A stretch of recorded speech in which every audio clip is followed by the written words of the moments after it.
Hello everyone, this is Caleb Simpson here from ZeldaDungeon.net, and you are watching our video walkthrough for The Legend of Zelda Majora's Mask. We have just completed the Snowhead Temple, and our next objective is to head to Romani Ranch, which is to the southwest.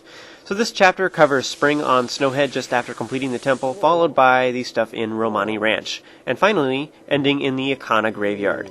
We don't actually have to go to the graveyard just yet, it is required later on in the game, but it gives us the greatest benefit to do it at this point. So if you do it now, you will get all of the benefits early on. It's hard to explain. You'll see what I mean once we get there, though.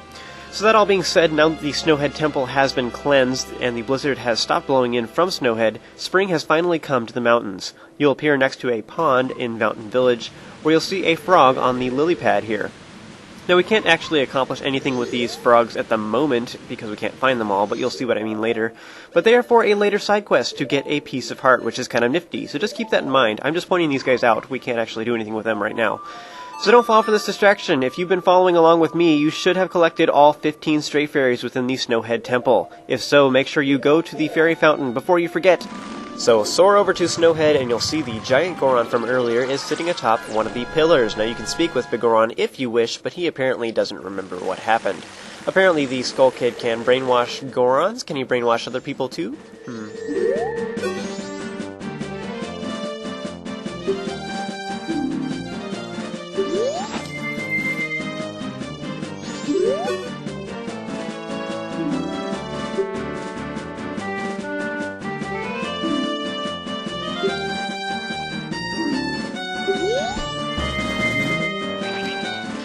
When you're done chatting, continue forward, fending off the new enemies here called Gways. These crow-like birds often reappear a little while after you defeat them, so be warned if you're exploring the area for a while, because the crows will come back to haunt you.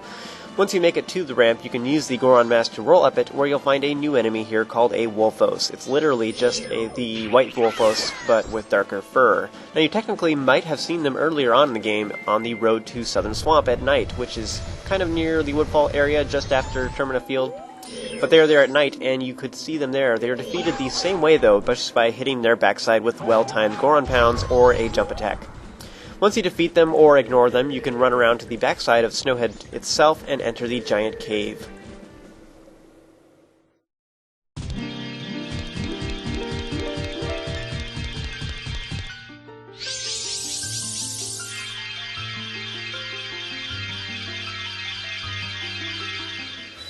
Alright, so the prize for collecting all of these Stray Fairies in the Snowhead Temple and giving them to the Great Fairy of Wisdom here on Snowhead is that she will double your magic power, which is pretty useful because we have a lot of magic-intensive abilities that we'll be using from here on out.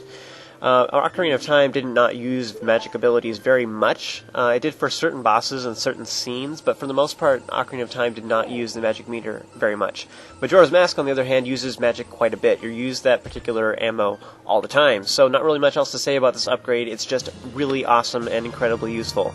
Once she is done talking, you want to soar back over to Mountain Village so that we can complete some of the springtime stuff here in the mountains. So at this point, we actually have the option to upgrade our Kokiri Sword so that it will do twice as much damage. Ooh, In order to do this successfully, though, it has to be either the first day or first night. If it is later than that for you, you will have to go back in time, defeat the boss of the Snowhead Temple again, and then make it spring. So during the first day, so frustrating, I know, but I think you'll agree that it's worth it because it's an awesome prize. Now, I used the inverted Song of Time to slow down time before I ever entered the temple, so I'm actually still on the first day myself. The other thing that we are going to need is 100 rupees. Now, if you are just a little short like me, there is some hidden rupees here in Mountain Village that you can snag real quick. Otherwise, you might need to warp to Clocktown to go get some moolah. The first suspicious location is this alcove behind the waterfall in this pond. You have to take off the Goron mask to swim over to it, but you'll see the alcove is empty. Aww. Use the lens of truth to see that there is a suspicious invisible chest that contains a red rupee. It's just begging for you to open it. Now, don't you just feel clever now? Underneath the Mountain Smithy itself, there is some boulders that were covered with snow before, but now you can blast through them with either bombs or the blast mask, but it's a little faster and less dangerous to simply fire punch them to death. Once they've been removed, you'll find another red rupee. Now, if you defeated the Snowhead Temple boss, it is the first day or first night, and you have at least 100 rupees, then enter the Mountain Smithy here in Mountain Village.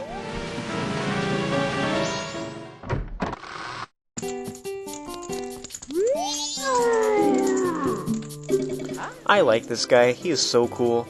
Anyway, here we have Gabora and Zubora, the Mountain Smithies, and this is somewhat a reoccurring theme in the Zelda series. They have smithies that can upgrade your sword, fitting since a good chunk of the game revolves around using the sword, so that kind of makes sense.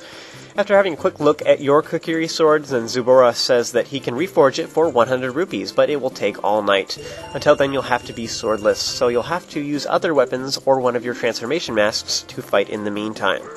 At this point, we can actually go in and check up on their progress, but you'll see that Gabora is just tinkering away at it, while Zubora just takes his ease.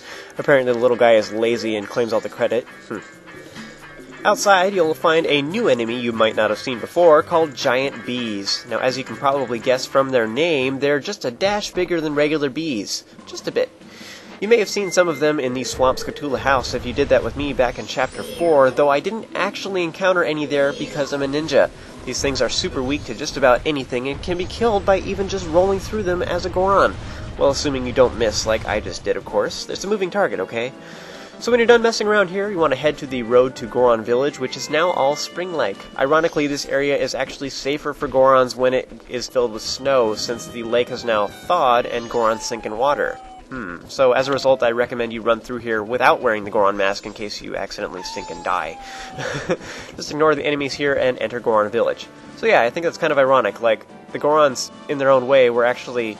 Your abilities were better when it was filled with snow, in a way.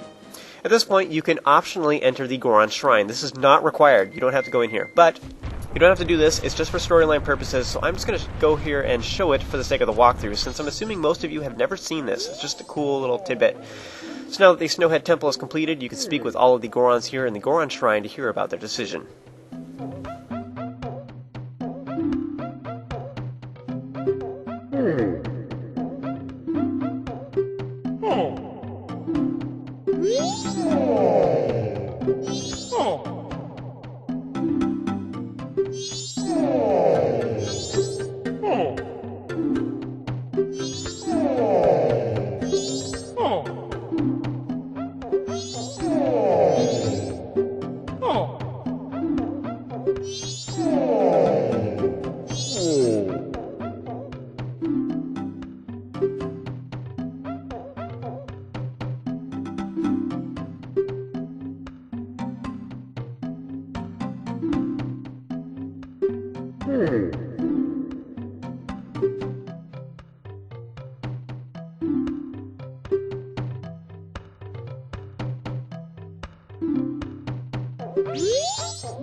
Well, it seems like at least one of them senses the impending doom of the moon above. I don't know about you guys, but this whole scenario, this whole conversation just kind of makes me sad. They have no idea that Darmani is super dead, not just kind of dead. Like, he's got it really bad. When you're all done playing around, you want to go ahead and exit the shrine and then join me for the next video, where I will show you how to complete the Goron races.